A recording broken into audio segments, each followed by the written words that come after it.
Hi guys, this is Hirosaki. This story is all about what if Naruto was in Star Wars.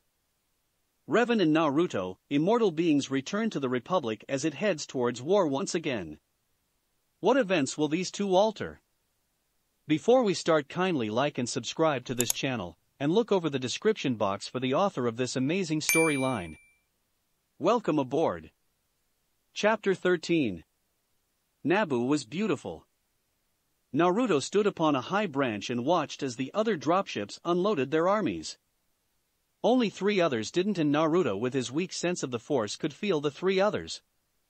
Well, Rev, I know of through our bond. Master Yoda's been helping me sharpen my Force senses. He could also feel them with his chakra-enhanced senses. Qui-Gon's calm, not bothered by what's going on. Revs, well, my loving wife is giddy. Sigh, almost as much as the time we went to Kumo and got Hinata's daughter back. And Ben, oh dear. Naruto felt his friend's annoyance, and reaching out he could feel the Padawan's distress. Leaping from the branch, he took to the next one as he moved towards his friend, who in turn was making his way towards his master. Ben picked up some trouble. Have to tease him, later.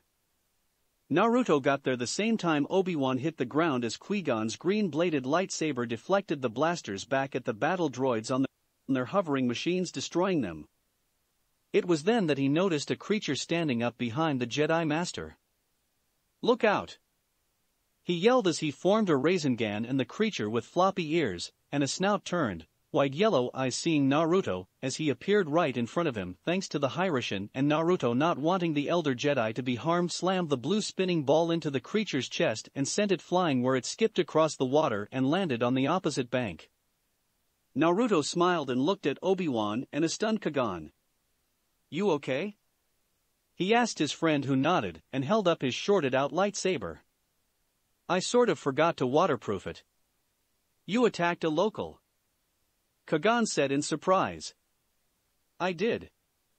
It was rising up behind you while you were defending Ben. Couldn't let you get knifed in the back. A snort drew their attention to Revan, who was sitting on a branch. That love is a Gungan. Trust me, they are no threat, unless you're fish or very stupid. Revan back flipped off the branch and landed next to Naruto. She used the Force and Obi-Wan's lightsaber was in her hand. Ben, don't feel too bad. I used to go through lightsabers like Naruto here goes through ramen. Luckily this is easy to fix here and now. When we get a free moment, have Naruto put a few seals on it. She made some adjustments after separating the hilt and the top. She put it back together, and with a snap hiss the blue blade sprang to life. She deactivated it and handed it back to the embarrassed Padawan. They heard a commotion and saw the Gungan coming towards them. Naruto had a kunai in his hand before the Jedi could blink. Easy, Tiger. Revan said, putting a hand on his. You hit him with a low-level Rasengan, didn't you? Naruto nodded. Just enough to send him off, nothing that would cause damage. Masawana. The creature began, but Revan waved a hand and the Gungan's eyes became vacant. You will go home and forget this happened. You will be careful and warn your people of the battle droids. The Gungan nodded, its ears flopped about as it rushed off. Couldn't we have used him to find our way? Obi-Wan asked after the Gungan entered the brush. More hassle than it's worth. Revan said. Gungans don't trust Outlanders, and I doubt that's changed in 4,000 years, especially with how aristocratic the Naboo are. She looked at her husband. Since we've taken out 4 of the ships and their cargo, we can salvage a speeder from one of them and use that to get to Theed. Naruto grinned. On it. He pulled out a comlink and Revan raised an eyebrow. Now, I'm not as skilled as my beautiful and talented wife, but I do stumble through on some ideas once in a while. Bob, bring the car around. He said into the device, and the 3 Jedi turned, seeing one of the droid tanks come crashing through the underbrush. Revan turned towards him and raised an eyebrow. What? You taught me the basics. Naruto said defensively. Shaking her head, she patted his cheek and climbed up. Droid. Bob. Naruto interrupted. Bob, Revan continued. Leave.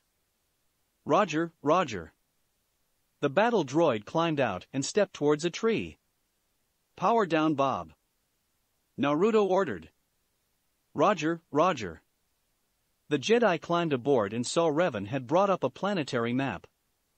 We'll need to cut through here to beat the army to Theed. No, we're too late. Look here. Naruto said and pointed, and Revan brought it up.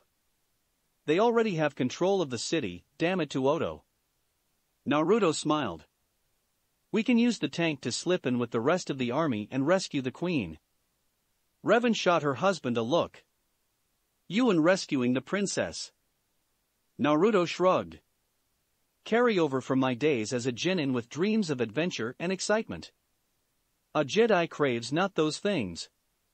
Obi-Wan said. Naruto looked at his friend and put an arm around his shoulders. Ben, you have much to learn, my young friend. Some rules are meant to broken. Revan snorted from the pilot's seat as Kagan joined her. You don't break rules, dear. She said, bringing the systems online. Thank you. You obliterated them and piss on the smoldering embers. Naruto pouted as the hover tank shot off, leaving a lone battle droid deactivated in the clearing. The waterfalls of Theed sparkle in the noonday sun. The place looks like paradise with billowing clouds that frame the body of water, making it a very romantic setting. Revan stops the tank and they look at the city from across the river. Hasn't really changed in appearance in 4,000 years. She said. The Jedi begin to climb out of the tank when a battle droid steps out of the nearby foliage. Drop your weapons. It states. The Jedi turn as Naruto performs a flip and lands between the Jedi and the droid. I said drop your weapons. The droid orders again. Naruto sighs as he slams a Rasengan into the droid. Its chest crumples and sends it flying into the river, where the current carries it over the waterfall to the rocks below.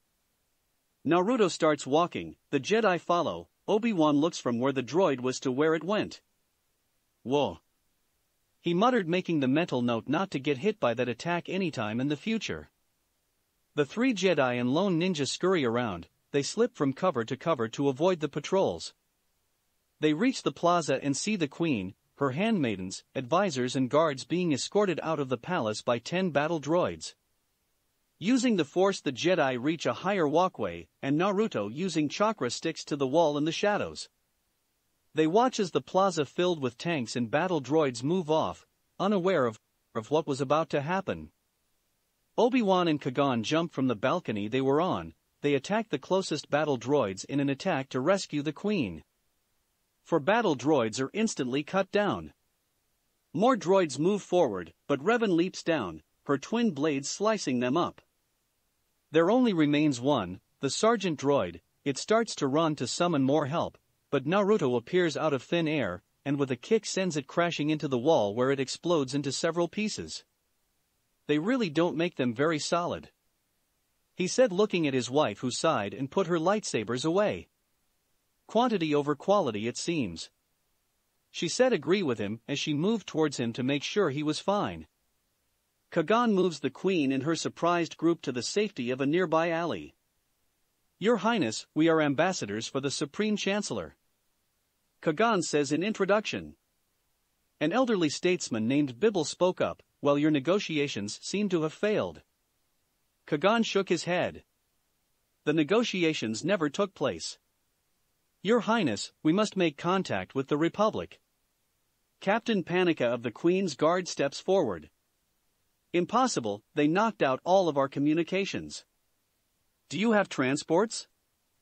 Revan asked from where she was standing with Naruto. In the main hangar, Panika said and gestured. It's this way. The hallway outside the main hangar they used to spy using a side door. Kagan is peering over Panika's shoulder. The rest of the group is behind them. They see several Naboo spacecraft guarded by around 50 battle droids. In the distance, alarms could be heard. There are too many of them, Panika says with a frown. That won't be a problem, Kagan says, sharing a look with Naruto and Revan before looking at the Queen. Under the circumstances, Your Highness, I suggest you come to Coruscant with us. The Queen looked at him, her dark gaze never leaving his. Thank you, Ambassador, but my place is here with my people. They will kill you if you stay. Revan interjected. They wouldn't dare. Bibble says in surprise. Naruto snorted. How can you be so naive at your age, old man? They need her to sign a treaty to make this invasion of theirs legal in the courts. They can't afford to kill her. Naruto shook his head. There are worse things to do to someone other than kill them. Torture for one. Kagan interjected before the blonde could unnerve the Naboo even more. The situation here is not what it seems. There is something else behind all this, Your Highness. There is no logic in the Trade Federation's move here. My feelings tell me they will destroy you. Bibble, unnerved with the talk of torture and the Queen's death, looked at her, fear on his face. Please, Your Highness, reconsider. Our only hope is for the Senate to side with us. Senator Palpatine will need your help in getting it. Panika shook his head. Getting past their blockage is impossible. This course of action will expose you to a greater risk. Naruto snorted. Any escape has the potential to be dangerous. It's what you do with your chance that matters. The captain of the guard shot the blonde a look, but Naruto was looking back at the hangar. I will stay here and do what I can. They will have to retain the Council of Governors in order to maintain control, but Your Highness must leave. Bibble said. The Queen turns toward her two handmaidens. Either choice presents a great risk, to all of us. The one on the right spoke up. We are brave, Your Highness. Kagan spoke up. If you are to leave, Your Highness, it must be now. Amidala nods, then I will plead our case before the Senate. She turned towards Bibble. Be careful, Governor. She didn't see the look Revan was giving her and her handmaidens. The door opens to the main hangar. Naruto and Revan lead the way with Kagan and Obi-Wan escorting the Queen, Captain Panika, 2 guards and 3 handmaidens. They break off with the Queen and head for the sleek chrome spacecraft. Behind them at the door is Bibble and the remaining handmaidens and guard. The handmaidens are distressed. Panika leans towards Kagan. We need to free those pilots. He points towards where 20 guards, ground crew and pilots are held in a corner by 6 battle droids. I'll take care of it. Obi-Wan says. Naruto follows him towards the group of captured pilots. Revan and Kagan lead the Queen and the others approach the guards at the ramp of the Naboo craft. Where are you going? The droid demands. I am ambassador for the Supreme Chancellor, and I'm taking these people to Coruscant. The droids begin to bring up their weapons. You're under arrest. Before the weapon is raised or fired, they are cut down as Revan's blades snap to life. As this is happening, Naruto and Obi-Wan are destroying droids around the pilots. More droids run to the aid, but Naruto goes on the offensive. Obi-Wan hears what sounds like thousands of birds chirping and turns to see Naruto rush the oncoming droids and strikes out. His hand looks like it's covered in lightning. He watches as the droids explode. Revan and Kagan fight off droids as everyone is rushed aboard the spacecraft. A pilot, some guards and ground crew rush to the ship and board, the others head for Bibble. After everyone is aboard, Naruto and Obi-Wan rush the ramp as it seals behind them. More alarms are sounding and droids rush into the hangar as the ship lifts off. They open fire, but the deflector shields absorb it and it rushes out of the hangar. The sleek spacecraft speeds away from the planet of Naboo and heads straight into the Trade Federation blockade. The pilot navigates towards the massive battleship. Behind him, Kagan and Panika are watching. Hear the man mutter, communications still jammed. Naruto smiles as Obi-Wan makes sure the Queen is secure. He peeks into a hold and sees a bunch of little droids that in his opinion look like garbage cans. They all turn towards him. Hey fellas. He gives them a grin, but the ship shakes hard and he watches as they line up and vanish up a tube. Where are they going in such a rush? He muttered. Utility droids. They're going to affect repairs. Revan said from next to him. In flight? He asked. That's what they're designed for. His wife said with a shrug. We're losing droids fast. Kagan said looking at the sensor. Hey, he did it, the power's back online. He bypassed the main power drive. Deflector shields up and at maximum. The pilot said as the screens that were red and alarms that were screaming changed, alarms shut off and the screens became green. On an exterior camera screen, it shows a lone blue astromech droid finishing his repairs, goes back into the ship. The Naboo spacecraft races away from the Trade Federation battleship. The pilot looks at a screen. There's not enough power to get us to Coruscant. The hyperdrive is leaking. Kagan sighed. We'll have to land somewhere to refuel and repair the ship. He said pulling up a star chart on a monitor. Master. Obi-Wan says getting his attention. Tatooine. It's small, out of the way, poor. The Trade Federation has no presence there. How can you be sure of that? Panika asks from across the cockpit. Because it's controlled by the Hutts. Kagan states. The Hutts. Panika says in concern. It is risky, but there isn't an alternative. Obi-Wan says defending his choice. You can't take Her Royal Highness there. The Hutts are gangsters if they discovered her. It would be no different than if we landed on a system controlled by the Trade Federation, except the Hutts aren't looking for her, which gives us an advantage. Panika takes a deep breath and sighs in frustration. I've got a bad feeling about this. He mutters. The pilot makes the course adjustments and the Naboo spacecraft rockets off in a new direction. Chapter 14.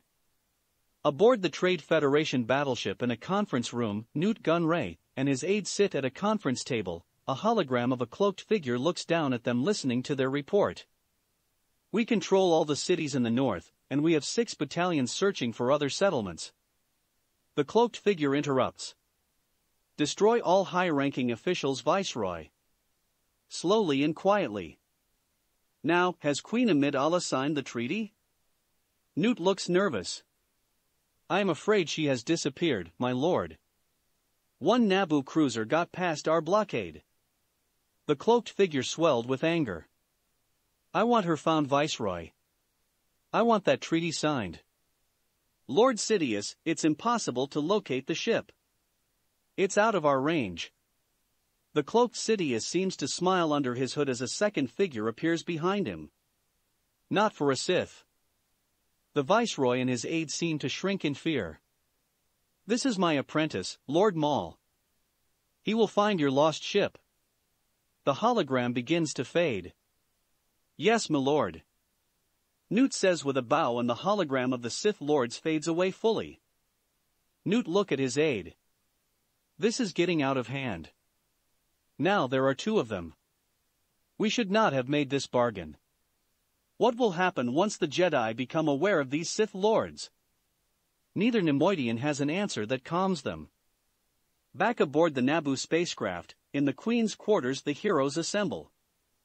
Well, it is a very well put together little utility droid. Revan said as she looked over the astromech droid as they stood before the Queen in her chambers. She was itching to get to work on finishing HK-47 before they got to Tatooine. I know my luck. I'll run into Tuscanzor. I wonder if Chirka is still active now. They were nearly finished before I left for the outer regions. She thought. Kagan, Obi-Wan and Captain Panika with the little droid are before the Queen. Revan and Naruto are near the door, the Knight of the Old Republic and the former Hokage of the Leaf both itching to stretch. The Queen and her 3 handmaidens, Padme, Urti and Rabe, listen as Panika praises the little droid. Extremely well put together little droid. Without a doubt it saved the ship and all our lives. Queen Amidala nods her head. It is to be commended. What is its number? The droid lets out a series of beeps and whistles as Captain Panika leans over the droid and scrapes some dirt off the side and reads the number aloud. R2-D2, Your Highness.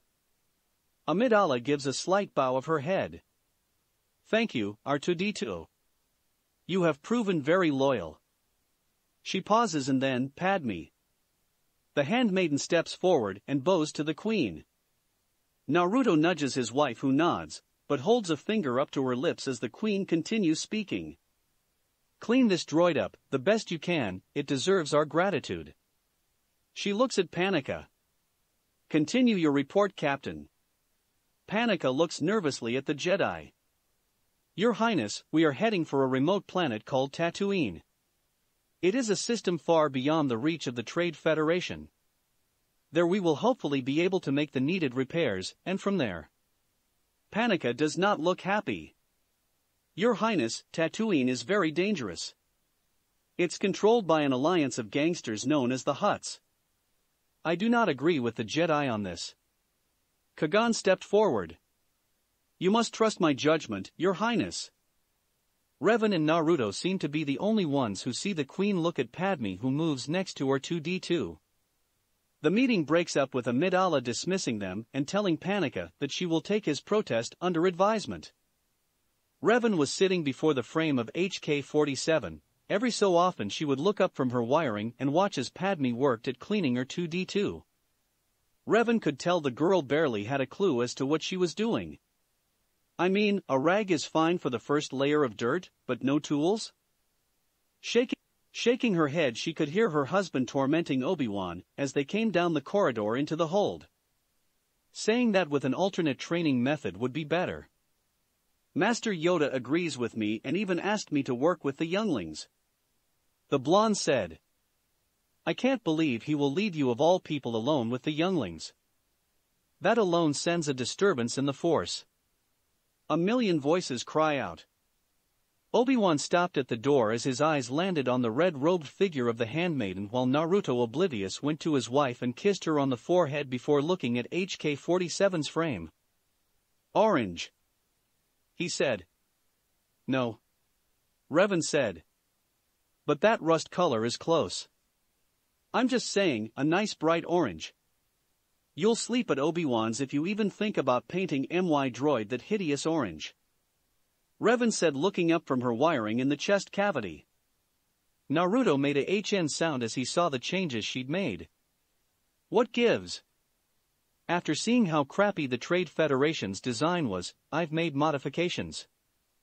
Obi-Wan stepped in and looked over the handmaiden's shoulder. Hello. Both Padme and R2 jump, not expecting him to be standing right there.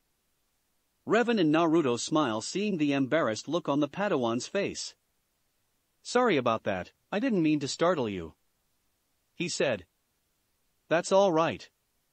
Padme says, picking up her dropped rag. Obi-Wan was quiet, watching as she cleaned the droid. I saw some oil back there earlier, would you like me to get it for you? Padme looked at him and smiled. Thank you. This little guy is quite a mess. Obi-Wan goes and fetches the oil can and hands it to her. Where are my manners? I'm Obi-Wan Kenobi. Padme, I attend Her Highness, you're a Jedi Knight, aren't you? Padawan apprentice, I haven't taken my night trials yet.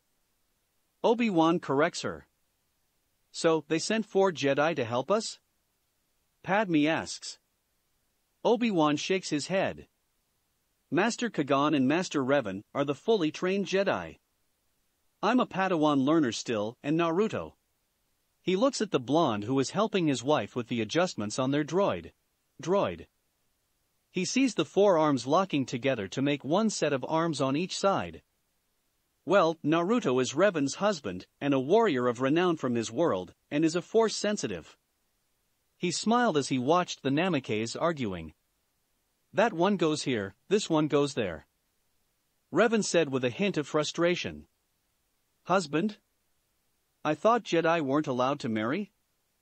Padme looked up from her task. Obi-Wan crouched on the opposite side of R2-D2 using another rag to work on some scoring marks. Master Revan is a knight of the Old Republic. He looked over. She's from a time where the code was different. Padme's eyes scrunched up. I know the name Revan. I just can't remember from where. Obi-Wan smiled. It was not his secret to tell. So, milady, the service of the Queen? Padme gives a shrug. Her Highness does what is best for her people. Damn it, Naruto. Revan yells and the handmaiden and Padawan turn to see a cloud of smoke coming from the chest of the droid. What are they doing? Padme asks. Revan's original droid was damaged too badly to fix. So, she retrieved its core and is modifying a droid chassis she acquired. There were sparks coming from HK-47, then the sound of a low hum. Ready, came from the droid. Naruto's voice, while muffled as his wife throttled him, was still heard. Fuck me, it worked. Kagan and Captain Panika arrived hearing yelling, and they entered the hold to find a strange droid with 4 arms wide open holding tools, its blood-red optics focusing on the people in the hold. Revan was laughing and kissing her husband. Off to the side, Padme, R2-D2 and Obi-Wan watched as the droid went to work on itself. Clarification, Master should step away from the meat bag. Condescending tone, remember the last meat bag you were doing that to, Master? What in the name of the moons of Vega is that? Panika asked, his hand going towards his blaster. Revan pulled away. Stop. Draw that weapon and you'll acty. Was as far as she got as Panika pulled his blaster. And found his arm pinned to the bulkhead by a tool. His eyes went to the droid which held 3 more. Statement, go ahead meatbag. Make my day. HK-47 stated before going back to work on his own chassis. Joyous day, Master, you have done outstanding work, as always. The droid said with a hint of happiness in its voice. Thank you, old friend. Revan said, approaching, ignoring Panika, who was stuck to the wall. HK-47. She said. Voice recognition. Confirmed. The droid froze, its optics focusing on its creator. HK-47, I wish to introduce you to my husband. Revan said as Naruto stepped up and put an arm around his wife's waist. Hey HK. Naruto said. Rev's told me so much about you. Interesting statement, Master has told me nothing of you meatbag. The assassin droid said. HK, you will answer to and respect Naruto as if he was me. Confirm command. Revan said. Silence as the droid's optics dimmed a moment, then came back. Corrective argument, Master, are you certain you wish to give? Confirm command now. Naruto Namake's commands and safety will be as important as my own. Confirm. Those watching could almost hear the whine as HK-47 spoke. Confirmed command Master. Naruto Namake's is listed as priority Master as well. Thank you HK. I am sure you will appreciate my husband as much as I. She smiled at the droid. He is after all a powerful warrior, and his skills lead to chaos and destruction.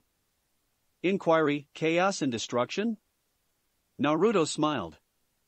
My people use techniques for battle and assassination. Happy correction, perhaps new meatbag has redeeming qualities. Panika looked at Kagan. You can't let that thing loose on the ship with the Queen. It sounds homicidal. Obi-Wan placed his input. Yes. Obi-Wan shared a look with his master from where he was with Padme. And he's going to get along with Naruto. The handmaiden, Captain and Padawan watched as the Jedi Master shuddered as they watched the trio on the other side of the hold talking.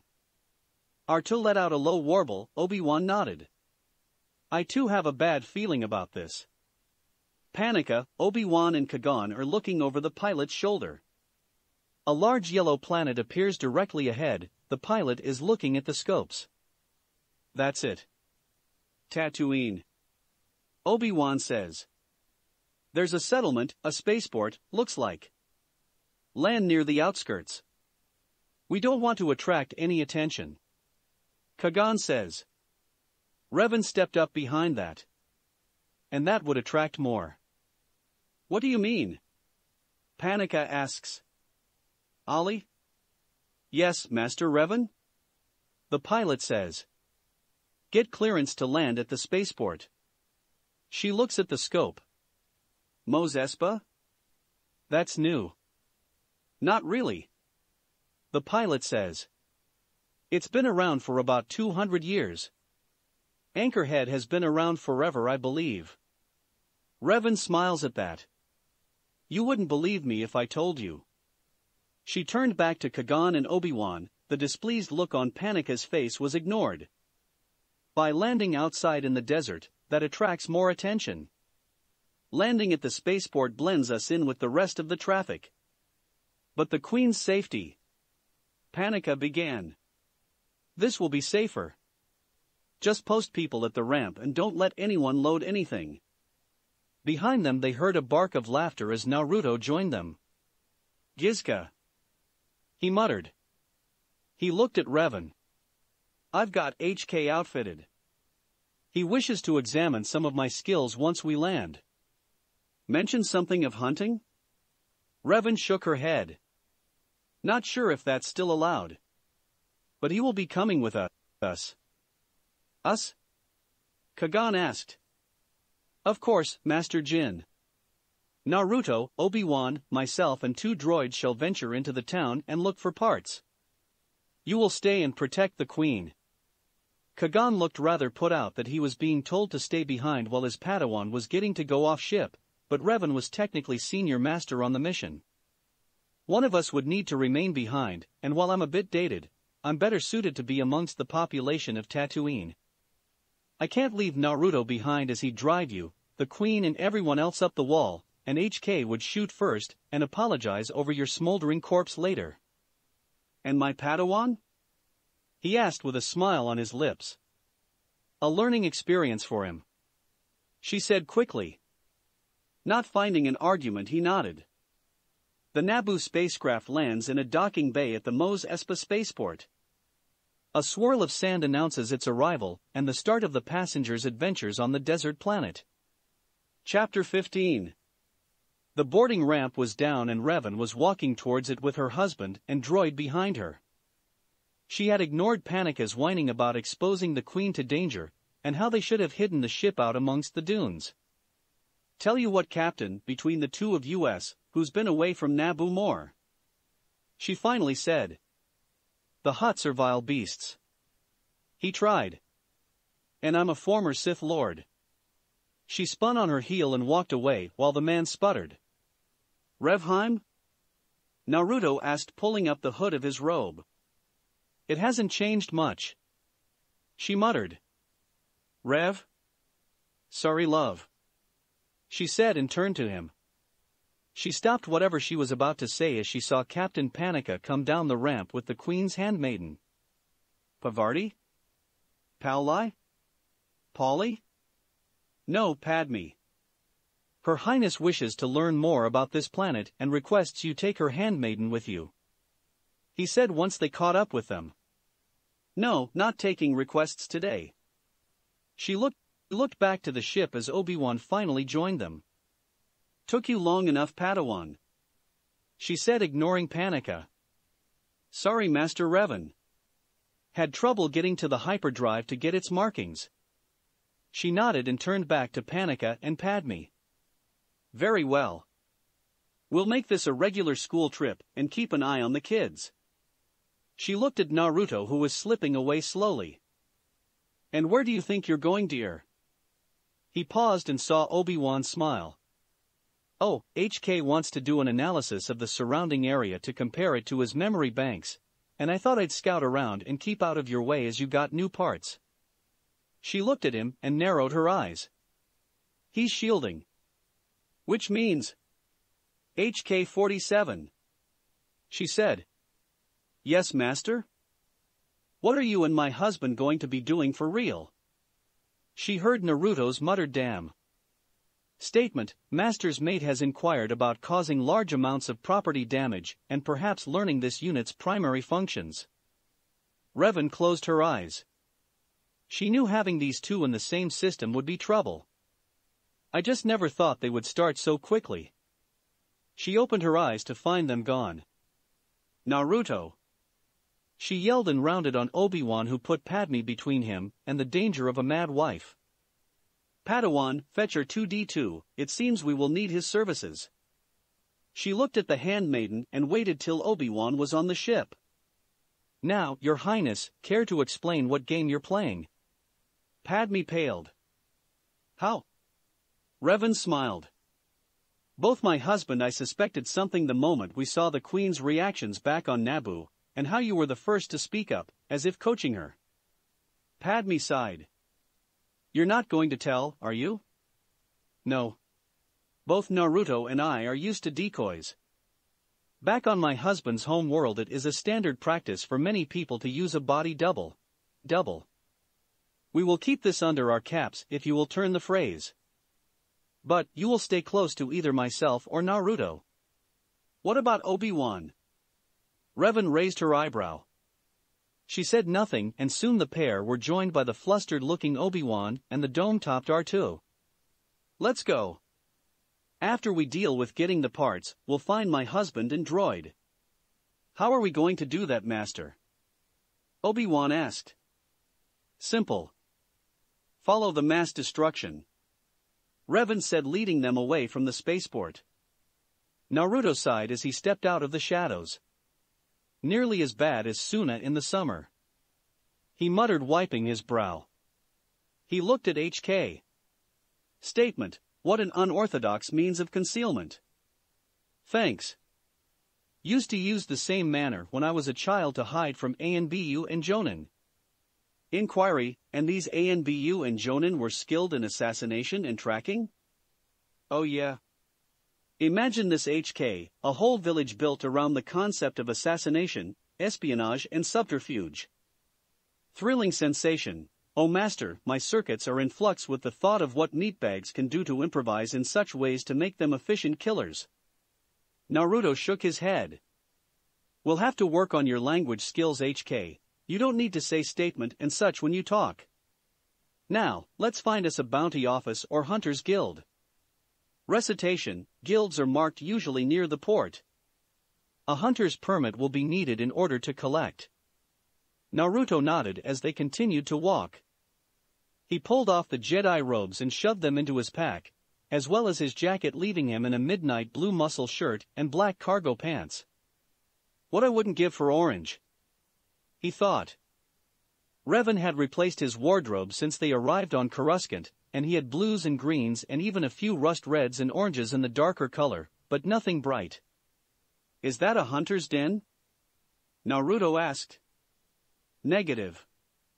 That, Master, is a bar. Excellent. Let's go. Not an enjoyable pastime, Master. Statement, you shall not be like Meatbag Rand and hide in there. Who? Never mind. No. I want to see something. Naruto said, and the assassin droid was left with no choice but to follow him. The little group walks down the main street of Mos Espa. Revan ignores the dangerous-looking citizens of numerous species. Padme is in awe of the exotic environment. Moisture farms for the most part. There are also a few indigenous tribes and scavengers. Revan said to the girl when she asked about the numerous species. The few spaceports like this one are havens for those who don't want to be found. Padme nodded. Sort of like us. R2 whistles and Obi-Wan listens as well, his eyes in constant motion as he's taken it upon himself to protect the Queen's handmaiden. They enter a plaza with surrounded by several junk and spaceship dealers. I think we'll try one of the smaller dealers first. Revan says after scanning the plaza with a practiced ease of experience. She points them to one shop that, while small, has a huge pile of broken spaceships stacked up behind it. The trio and droid enter the dingy junk shop and are greeted by a pudgy blue alien who flies on short little wings that sound like a hummingbird. Hi, Chuba de Naga. What do you want? Revan sighs. Hotties, figures. I need parts for a J-Type 327 Nubian. The creature smiles a tooth grin and switches to basic. Ah yes, yes. Nubian. We have lots of that. What kinda junk? Pedenkel. Naba de Unco. Boy, get in here now. Revan motions towards R2. My droid here has a readout of what I need. She says and looks on as a disheveled boy runs in from the junkyard. HM, looks about 9, can't really tell under all that dirt, and those rags. Revan thinks and her eyes narrow as the Toydarian raises a hand to the boy who flinches. Revan listens in as the pair speak in Huttese. Kuna titaki Malia? The Toydarian snarls. What took you so long? The boy answers, his eyes down. Mel tassa chopassa. I was cleaning the bin like you. The Toydarian cut him off, chut. Ganda do walya. Me dwana no bata. Never mind. Watch the store. I've got some selling to do here. The Toydarian looks back at Revan. So, let me take thee out back. You'll find what you need. Revan and R2 follow the Toydarian, leaving Obi-Wan and Padme with the boy. Obi-Wan wanders around the shop, he's keeping his hands to himself, knowing that anything around them could spell disaster, and he certainly didn't have credits to pay for anything. The boy sits on the counter, pretending to clean a part, but his eyes keep drifting towards Padme. The handmaiden is embarrassed by his stare, but musters an amused smile. Obi-Wan too is watching and smirks as he sees the boy muster up the courage to finally speak. Are you an angel? That had not been what either teen had been expecting. Padme finds her voice. What? An angel. The boy continues now. I've heard the deep space pilots talk about them. They live on the moons of Yago, I think. They are said to be the most beautiful creatures in the universe. They are said to be good and kind, they even are said to be so pretty that they make the most hardened of spice pirates cry. Obi-Wan turns away trying to control his laughter, but Padme's look tells him he's failing miserably. The two share a look and he shrugs. Her look he understands as thanks a lot. I've never heard of angels. Padme says with a shrug. The boy shrugs. You must be one and just not know it. Obi-Wan muffles his laugh into his hand, making it sound like a cough. You're a funny little boy, how do you know so much about angels? Padme asks. The boy shrugs. Since I was very little, 3, maybe 4, I think. My mom and I were sold to Gardulla the Hutt, but she lost us, betting on the pod races, to Watto, who's a lot better master than Gardulla, I think anyways. You're a slave? She asks and looks at Obi-Wan. The Jedi looks sadly. The boy looks at Padme, a look of defiance appears in his eyes. I'm a person. My name is Anakin. He says, putting the part he was cleaning down. I am sorry. I don't fully understand. She looks around. This is all strange to me, this world is strange to me. She admits. Anakin studies her, his eyes looking at her intently, and you are a strange girl to me. Obi-Wan wasn't paying attention as he was laughing, and his elbow bumps in the nose of what appears to be a little droid. It instantly comes to life, grows legs and arms, then starts moving around, knocking over everything. Obi-Wan panics and tries to grab hold of it and stop it. Anakin pipes up from his spot on the counter. Hit the nose. Obi-Wan finally does, the droid collapses back into its original state, he looks up sheepishly hearing Anakin and Padme laugh. She's got a pretty laugh. He thinks. Both Anakin and Obi-Wan watch as Padme collects herself and straightens her hair. Meanwhile out behind the shop, Watto reads a small portable monitor he is holding. He stands before the hyperdrive. Ah, here it is. AT-14 hyperdrive generator. The in luck, I'm the only one hereabouts who has one, but there might as well buy a new ship, it would be cheaper, I think. Saying of which, how's thee going to pay for all this? Revan smiles. I have 20,000 Republic dataries. Republic credits? Republic credits are no good out here. I need something more real. Revan cursed. Damn it to Odo and back. I knew I shouldn't have left Coruscant without other forms of currency, but no, I just had to listen to Kagan. This will teach me to ignore my instincts. Damn modern Jedi are too assured in their ways. I currently don't have anything else. She raises her hand, but credits will be fine. No, they won't. Watto says. Revan sighs at the stubbornness of the Toydarian race, but she tries using a Jedi mind trick again as she waves her hand once more. Credits will do fine. She says. No, they won't. What you think you're some kind of Jedi, waving your hand around like that? I'm a Toydarian. Mind tricks don't work on me. Only money. No money, no parts. No deal. And no one else has AT-14 hyperdrive, I promise you that. Back in the junk shop, Anakin is talking with Padme. Obi-Wan is listening, but not saying anything. I wouldn't have lasted long if I weren't so good at fixing things. I'm making my own droids. Revan enters the shop, a stormy expression on her face as she's followed by R2. We're leaving, she says. Obi-Wan follows her while Padme pauses and looks at Anakin. I'm glad I met you, Anakin. The boy says. Anakin. Padme says with a smile. Anakin Skywalker. He says. Padme hesitates, then Padme. Padme Nayberry. She says and turns. Anakin looks sad as he watches her leave. I'm glad I met you too. He calls out as Watto comes from the junkyard shaking his head. Revan, R2, Obi-Wan and Padme have found a quiet alcove between two buildings. The busy street beyond is filled with dangerous-looking creatures. Revan is talking into a comlink with Kagan back on the ship while the others watch the street. You're sure there isn't anything of value left on board? Revan asks. A few containers of supplies, the Queen's wardrobe perhaps. Not enough for you to barter with. Not in the amounts you're talking about. Qui-Gon's voice comes over the comlink. All right. Another solution will present itself, it always does. I'll check back later. You haven't heard from Naruto, have you? No, I thought he was with you. Qui-Gon's voice takes on a hint of worry.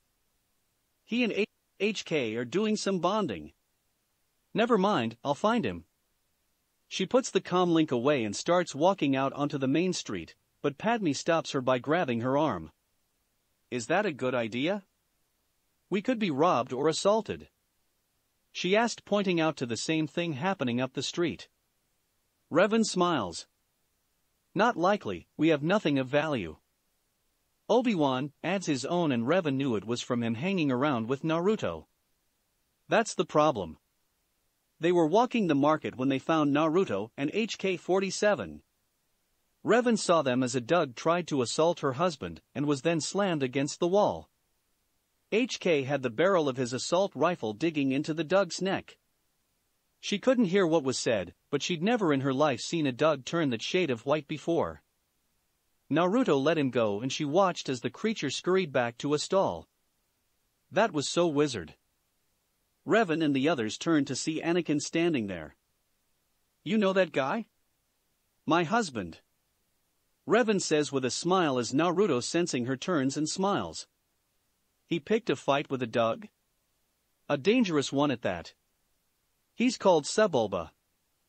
Revan and the others take it they should know the name, but she turns and looks at her grinning husband. You just can't stay out of trouble, can you, dear? She asks once he's close enough. Me? Not at all. Vendor tried to rip me off and grabbed my arm, then I smacked his hand, and it hit some kind of roasted rat. It went flying and hit that bug. It's a Dug, dear. She said. Naruto shrugged. He came up and tried to throttle me, I took offense is all. Obi-Wan shook his head at his friend. You can find trouble with your eyes closed, my friend. Regardless, the boy was right in one way. Revan said.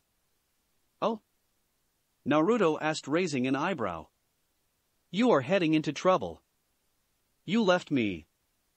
Obi-Wan and Padme share smiles as Revan backs him up, poking Naruto in the chest. Obi-Wan wonders what else could make her smile like that. Revan grabs Naruto's arm and the pair start walking the crowded street. Anakin follows. He's curious about the strange outlanders who upset Watto, and his eyes drifted towards Padme, and then Revan. In his mind, both women were the most beautiful creatures he'd ever seen. A loud sound causes them all to stop, and they hear it again. Revan sighs. Your stomach. As Naruto grins and shrugs his shoulders. They stop at a fruit stand run by a jolly, but very poor-looking old lady that Anakin called Jira. How are you feeling today, Jira? Anakin asked. The heat's never been kind to me, you know, Annie. Jira says. Well, guess what? I found that cooling unit I've been searching for. It's pretty beat up, but I'll have it fixed up for you in no time, I promise. Anakin tells her. You're a fine boy, Annie. A fine boy indeed. Jira says. I'll take 4 pallies today. He says, then looks at Padme. You'll like these. Anakin reaches into pocket, coming up with several coins. He drops one and Obi-Wan picks it up, revealing for a moment his lightsaber. Anakin's eyes widen. Shaking himself, he counts out 3. Whoops. I thought I had more. Jira waves him off and hands a pally to each of the people with the boy. Naruto looks at it and takes a bite. Sweet, like those burbil fruits Kankuro found in the north that one spring. He tells his wife. She looks at Jira. I know that Republic credits aren't any good. Naruto snorts. Here, bah. He holds up a ruby. Everyone's eyes widen. Where did you get that? Revan asked as Jira's hands shake. That stone was worth enough currency to last her years. Well, HK and I visited a bar earlier. Got into a scuffle, took it to the alley. Let's just say those, what were they again, HK? Informative, dead. Naruto laughed. That is their current state, but I meant what species were they again? They look like pig men. Gamorreans. Revan said with a sigh. You probably killed one of the local Hutt's guards. Naruto shrugged. He handed over the credits. Their weapons sucked, so we chucked them in a bin. Can you believe they shattered with a simple Raikiri? Revan shook her head at her husband's antics. Well, we have some money that will work around here. Did you check out the Hunter's Den? Affirmative. Master, only Sand people are on the roster, and Master Naruto informed this unit that he wasn't sure if you would approve until we asked you. Revan sighed. I don't. We will avoid the Sand people this time, HK. No disintegrations. The others watched as the droid made a whining sound and looked at Naruto. Don't look at me like that. I know who's boss. While they'd been talking, the wind had picked up. Shop owners are starting to close their shops. Gracious, my bones are aching. Storm's coming on, Annie. You'd better get home quick. The boy looks at Revan. Do you have shelter? We'll head back to our ship. She said to the boy. There was something about him that was nagging at the back of her mind. The far starport near the northern outskirts. Naruto supplied as he finished pally. His eyes was on Revan's now, and she moved it away from him with a practiced ease. You'll never reach it in time. Sandstorms are very, very dangerous. Anakin said, stressing the word dangerous. Revan smiled, but agreed. Hell, that time mission, HK, and I got stuck out in the desert near Anchorhead. We were buried in 10 minutes. She thought. Come with me, hurry. Anakin said as he turned down a street. The group followed the boy as he rushed down several windy streets. Naruto looked at his wife as the sand kicked up, making visibility difficult. Who is the kid? Chapter 16. The group follows Anakin down another street and into a hovel. They enter a small living space as Anakin yells out, "MOM. MOM. I'm home." HK-47 looks around and shakes his metal shoulders. Statement: the unit would rather face the sandstorm than this disgustingly cozy home. HK, behave, or I'll remove your targeting programs. Revan said just before a woman who looks to be in her 40s enters. She seems warm and friendly, and startled seeing a group of people in her home. "Oh my. Annie, what is the meaning of this?" she asks. The boy looks at her. "These are my friend's mom. This is Padme, and I don't know the others." Naruto snorted while Obi-Wan's whispered, "Someone's got a crush." To Padme had the said girl elbowing the Padawan in the chest. Revan forced to act as the responsible adult steps forward. "I'm Revan Namikaze, this blonde lunk behind me is my husband Naruto. Next to Padme is our friend Obi-Wan Kenobi." R2 whistles and Revan smiles at the droid. "I was getting to that little one. And of course, our droids are R2-D2 and HK-47. Anakin pipes up, "I'm building a droid. You wanna see?" Anakin. His mother says, stopping the boy. "Why are they here?" Howling Wind answers, as does the boy. "A sandstorm, Mom. Listen. Your son was kind enough to offer us shelter." Revan said. "Come on. Let me show you 3PO. Anakin says enthusiastically as he leads Padme into the other room. R2 and HK-47 follow, the astromech droid beeping and whistling at the assassin droid. Correction, perhaps small meatbag could be used for target practice. Revan looks at Shmi and pulls out a scroll which she hands to Naruto. "Let my husband make dinner, we have more than enough supplies, and it will be no trouble for us to do this for you letting us stay here." "Oh, thank you." A surprised Shmi said. "I'm sorry if I was abrupt. I don't think I'll ever get used to Anakin's surprises."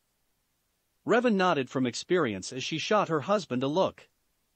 "He's a very special boy." Shmi sees the look and smiles. "Yes, I know. Go sit." Naruto says as he opens cabinets and pulls out utensils and bowls and pots. "Rev, I need that other scroll." Shmi turned and froze seeing so many green vegetables and... "Is that fresh meat?" she thought. Naruto caught the scroll his wife threw at him. "Go, gossip," he said as he started to slice and dice. In Anakin's bedroom he was showing off his droid which was lying on his workbench. There is one eye in the head, the body, arms and legs have no outer coverings. Isn't he great? I know he's not finished yet. Padme was impressed. He's wonderful. You really like him? He's a protocol droid. I'm making him to help Mom. Watch this. Anakin says as he pushes a switch on the droid. A low hum fills the room as it sits up. Oh dear, I can't see. It whines. Whoops. Anakin says and rushes to the other side of the room, grabs a second eye from a battered bag and pushes it into the socket. How do you do? I am C-3PO, Human-Cyborg Relations. How might I serve you? The prissy-sounding droid asked. Self-termination would be a start. HK snarked from the doorway.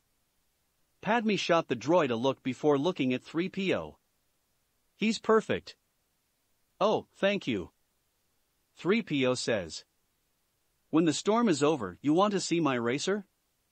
I'm building my very own pod racer. Anakin says. Padme smiles at the younger boy's enthusiasm. Her attention is drawn to R2, who lets out a series of beeps and whistles. I beg your pardon, what do you mean I'm naked? 3PO inquires. R2 beeps again. My parts are showing? Oh my goodness. How embarrassing. Statement, this unit would be more than happy to rectify that with a new procedure. R2's whistles sound like laughter. HK looks down at the droid before him. Interesting suggestion. You are not as useless as the last cargo cylinder master had. Obi-Wan, who had been on the other side of the door, was wondering why he followed the pair. He knew he didn't like the amount of attention the boy was giving the handmaiden, but he couldn't figure out why. Revan is enjoying talking with Shmi when her comlink chimes. "If you'll excuse me." She rises and goes towards the door. "Go ahead." She listens as Kagan explains the message they'd gotten and the Queen's reaction. "I've kept them from sending a reply, but it's bait. They used it to establish a connection trace." "Sneaky," Revan muttered. "I sense that it was true. People of Naboo are dying," Kagan said. Revan sighed. "Either way, we're running out of time. Ask Rick if there's a way to boost our communications ability and send a transmission to Coruscant." "I will. I'll check back after the storm has passed." "Did you find your wandering husband before you were forced to seek shelter?" "Yeah. Found him and HK negotiating with a Dug." "A Dug?" Kagan sounded surprised. "Don't ask, and I won't have to lie. Take it easy out there." She clicked the comlink off with a sigh. "Something rotten in rice," she muttered before heading back to find Shmi watching Naruto cook and telling his tales. "Revchan can't cook to save her life," Naruto said with a grin. "Give her something mechanical to fix and she's fine. Put her in a kitchen and you'll need a new one as the old one is declared public hazard, and what she's made can be used as chemical warfare." Shmi couldn't help but chuckle. "I thought I told you no telling tales of my mistakes, dear," she said sweetly. "Not a tale, the gospel truth. Even Lee with his iron stomach couldn't eat your curry." Revan pouted. "I'm just skilled in other areas. And I'm happy to cook," Naruto said with a grin. "So, how long have you been married?" Shmi asked. The pair shared a look and both shrugged. "We've been married nearly 60-some years." Shmi looked shocked. "How is that possible?" "Both Naruto and I come from a species that's long-lived," Revan said, not telling her that I'm over 4,000 years old. They could hear Anakin's voice, not the words. He is so proud of his droid. Rev's droid HK she built as well. His old body was destroyed, so she got a new one and heavily modified it. Naruto said. "Die-subservient transistor." HK no. Padme's yell came. "Master Anakin." 3PO's voice, followed by a blaster shot. Shmi went to see what was going on, but Revan stopped her and held up a single finger. "It's all right." Obi-Wan's voice came from Anakin's workshop. Shmi looked at Revan, who shrugged. "Children. You know they'll find or create trouble," she said with a shrug. Naruto snorted and think, "None of them are ours." The storm continued to howl outside as the Skywalkers and their guests sat down around the makeshift table to a cooked meal. Anakin's eyes widened at the feast. They chatter while the droids are powered down. All slaves have transmitters placed inside their bodies somewhere, Shmi was saying. Anakin butted in with, "I've been working on a scanner to try and locate them, but so far I haven't had any luck." "Any attempt to escape," Shmi was saying, but once again Anakin cut her off. "And they blow you up." Boom. Padme looks horrified. "I can't believe there is still slavery in the galaxy." The Republic's anti-slavery laws. The Republic doesn't exist out here. We must survive on our own, Shmi said. Add in if you're wealthy enough, even on Coruscant the wealthy have slaves. Twi'lek females are prime examples, Revan said. Obi-Wan nodded as he thought of several of his fellow Padawans who escaped that fate by being found by the Jedi Order. Has anyone seen a pod race? Anakin asked, filling the awkward silence. Padme shook her head no. Shmi looks concerned. Rev used to swoop race in her younger days, Naruto said. Swoop racing? Anakin asked. Before your time. Revan said with a grin. Before they added those big engines. When it was more about skill than the power of the engine. Where the swoop bike and rider were the only thing that mattered. Obi-Wan speaks up. I saw one once. They have pod racing on Malastare. Very fast, very dangerous. I'm the only human who can do it. Anakin boasts while Shmi looks askance at her son. Mom, what? I'm not bragging. It's true. Watto says he's never heard of a human doing it. Revan smiles.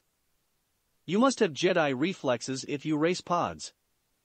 Anakin beams and is about to gesture and say something when he knocks his cup from the table. Naruto next to him reaches out, his hand a blur as he catches it without spilling a drop. He puts it back by the sheepish boy. Or ninja reflexes. Naruto shoot his wife a fox-like grin. Or ninja reflexes. Revan admits. Careful Gaki, it's better to be calm and enjoy things at a pace when you can. He said, giving Anakin a wink. Anakin looks at the blonde next to him, then at Obi-Wan. I was wondering. He began. What? Revan asked with an encouraging smile. You're a Jedi Knight, aren't you? What makes you say that? Obi-Wan asks. I saw your laser sword earlier. Only Jedi carry that kind of weapon. Anakin states. Revan leans back from the table, a slow smiling filling her face as she shares a look with Naruto. Perhaps we killed a Jedi and stole it from him. She offered. Anakin shook his head. Revan was amused by his convictions and his beliefs. I don't think so. No one can kill a Jedi Knight. Revan got a far away and distant look. I wish that were so. Anakin being his youthful self plowed on, unaware of Revan's thoughts. I had a dream I was a Jedi. I came back here and freed all the slaves. Have you come to free us? Revan snapped out of her thoughts and shook her head. No, I'm afraid not. She started to say, but Anakin cut her off with I think you have. Why else would you be here? Revan and Naruto share a look. Well, love, Naruto sends across the bond. He's a more annoying if possible, younger version of you, Revan fired back as she thought. You can't let anyone know about us. We're on a diplomatic mission to Coruscant, the central system in the Republic. It's a very important mission and must be kept a secret. Coruscant? Wow. Anakin said, his eyes widening. But, how did you end up here in the Outer Rim? Our ship was badly damaged. Padme said. And we're stranded here until we can repair it. I can help. I can fix anything. Anakin said excitedly. Naruto shot Revan a look. Now, he sounds like you love. Did we have a child you didn't tell me about? Across the way Revan rolled her eyes at her husband. No, I'm still on birth control. I will admit, the Gaki does grow on you. I believe you can. Naruto said to Anakin. Obi-Wan added his own thoughts. But we need to acquire the parts in order to fix it. And nothing to trade. Padme said with a sigh. These junk dealers must have a weakness of some kind. Gambling. Shmi said with a frown. Everything around here revolves around betting on those awful races. Revan saw the look on the woman's face. Greed can be a powerful ally, if used properly. Anakin spoke up. I've built a racer. It's the fastest ever, and there's a big race day after tomorrow, on Bunta Eve. You could enter my pod. It's nearly finished. Anakin, settle down, and you know Watto won't let you. Watto doesn't know I built it. He looks at Revan with big pleading eyes. You could make him think it's yours, and you could get him to let me pilot it for you. Revan sees Shmi is very upset. I don't want you to race, Annie, it's awful. I die every time Watto makes you do it. But Mom, I love it. And they need help, they're in trouble. The prize money would more than pay for the parts they need. That's enough, Squirt. Naruto said. And we're not in that much trouble. He stood and bowed to Shmi. I am sorry if our discussion has caused you any pain. But, Anakin said and then looked at his mother. Your mother is right. Revan said, cutting him off. Do you know of anyone friendly to the Republic out here who might be able to help us? Shmi shakes her head no. Mom, we have to help them. You said that the biggest problem in the universe is no one helps each other. Anakin whined. Anakin, don't. Shmi began.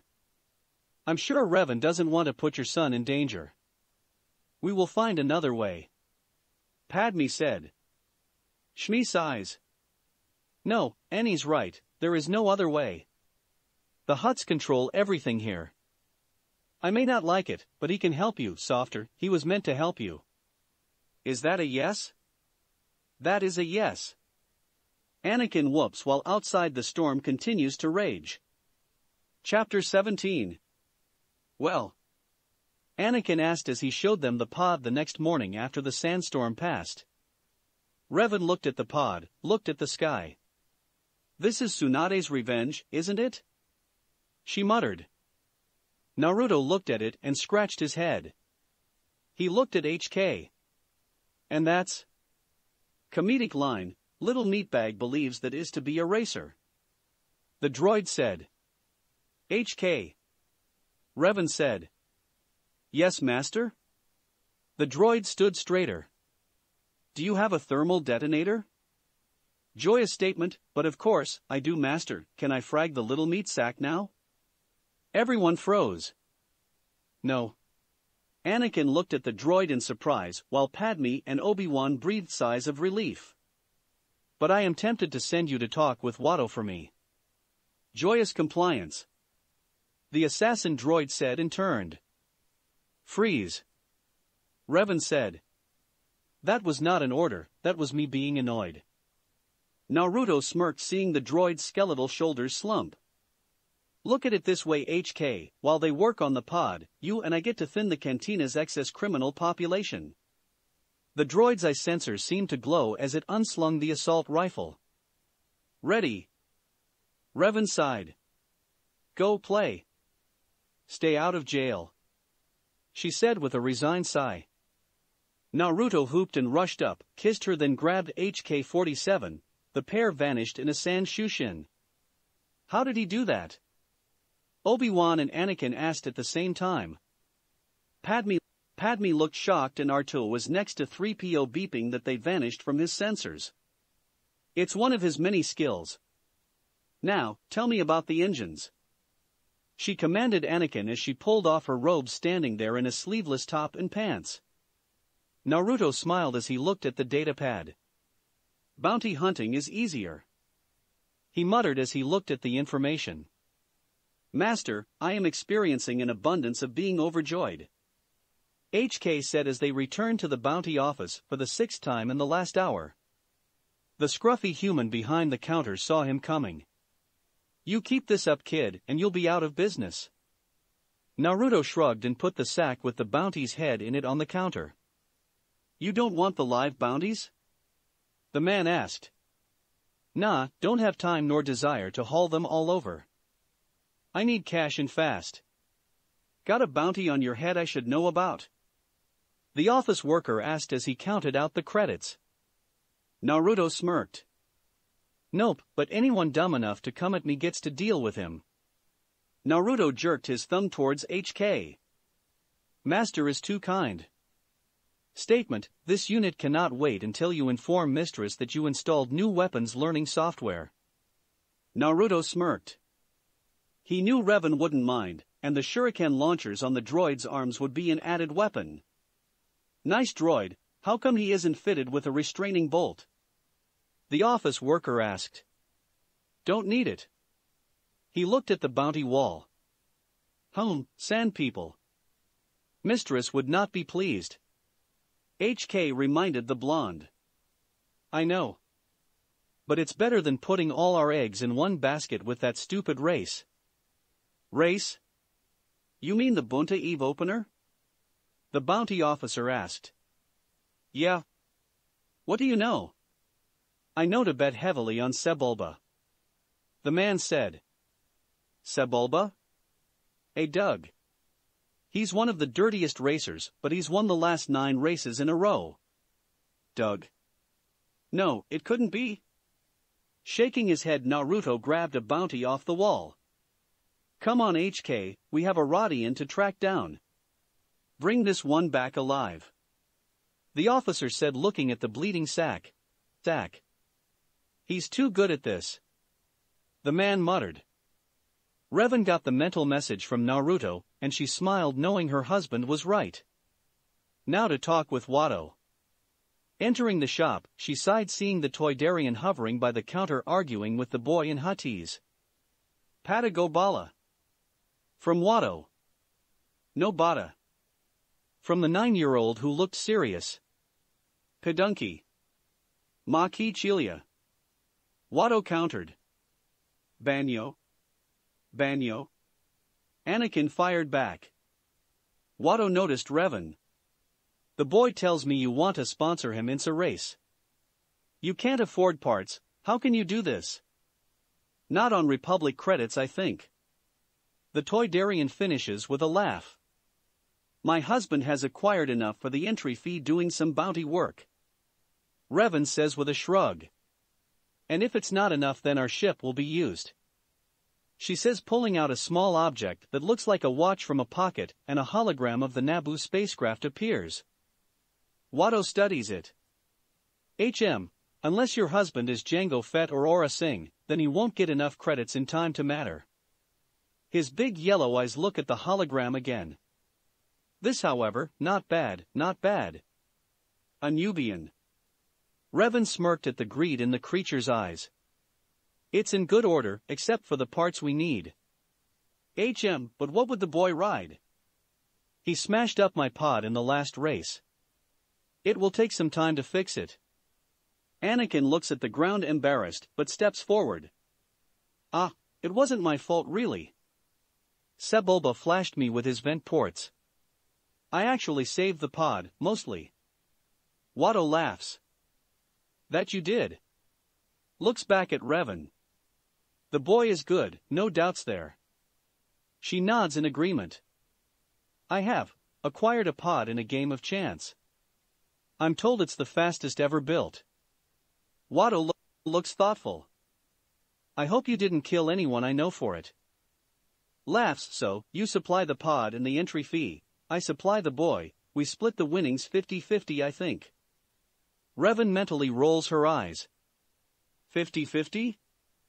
If it's going to be 50-50, I suggest you front the cash for the entry. If we win, you keep all the winnings, minus the cost of the parts one need. If we lose, you keep my ship. Watto hovers there in the air and thinks it over, while Anakin looks like he's trying very hard not to be nervous. Revan adds the push. Either way you win. Deal. Watto says and slaps hands with Revan, who leaves to make preparations. Watto looks at Anakin. Yobana P. Hota, Midia. Your friend is a foolish one, methinks. Later that day at the Skywalker hovel, Revan is on the comlink with Kagan, having not had a chance to return to the ship with the errand she ran. What if this plan fails? Qui-Gon's voice comes over the communicator. We could be stuck here for a long time then. Revan smiles. A ship without a power supply will not get us anywhere. There is something about the boy we've encountered as well. Revan stops and promises to call him back when they have more information. She turns as Shmi comes out onto the porch. The two women watch as Padme, Obi-Wan and R2 help Anakin work on the engines of the pod racer below in the courtyard. You should be proud of your son. Revan says with a grin. He gives without any thought of reward. He knows nothing of greed, despite being surrounded by it. He's special. Revan says. Yes. Shmi answers. Revan watched as the boy was hanging half in and half out of the engine. Her own fingers were itching to tear into the heap that lay about the yard. He can see things before they happen. That's why he appears to have such quick reflexes. It is a Jedi trait. In the back of her mind, she could almost hear her husband's voice say ninja too dear. Dear. He deserves better than a slave's life. Shmi says softly, her own eyes looking down where her son was. The Force is unusually strong with him, that much is clear to anyone. Who was his father? Shmi looked embarrassed. There was no father, that I know of. I carried him, I gave birth to him. I can't explain what happened. Her eyes looked up at Revan, pleading. Can you help him? Revan let out a breath. Kagan had been very clear on this subject to her. Her ears were still ringing from his lecture. I'm afraid not. Had he born in the Republic, or 4,000 years ago, Revan added mentally, the Jedi would have identified him early, and he would have become a Jedi, no doubt. He has the aura about him. But now it's too late for him. By the Council's standards he's too old. Bunch of blind fools. Revan added her mental rant. She sees several kids around Anakin's age come up. She didn't know what was said, but she could feel the boy's emotions. Oh frack. He's strong, and at 9. This is not only Tsunade's revenge, but I bet my diamond-plated lightsaber hilt that Vrook is laughing at me from the Force as well. Excuse me, Shmi. Revan said and rushed down the steps. Oh, you did not. Naruto roared as he looked at his jacket, which now sported a blaster hole. If he hadn't spun, it would have gutted him. Instead the side sported a blackened hole. That's it. His hands went to the familiar cross seal. Kage Bunshin. The rundown cantina was now filled with 30 shadow clones. Naruto's lightsaber activated in his hand and the clones pulled swords. Getty M. HK-47 had just finished blasting the hired guards when his optics focused on his original master's mate. Impressive destructive capabilities. You are worthy of my master, Naruto. Rasengan. HK-47, if he had been able, would have smiled as the blue orb slammed into the Rodian. Naruto had explained that the attack ground and pulverized the insides of a target. HK noticed a midget human sneaking up on Naruto from behind. The assassin droid brought his assault rifle up to take aim, but there was no need as Naruto with years of sensing danger spun and punted the short human up into the ceiling with a well-timed kick. Impressive, master.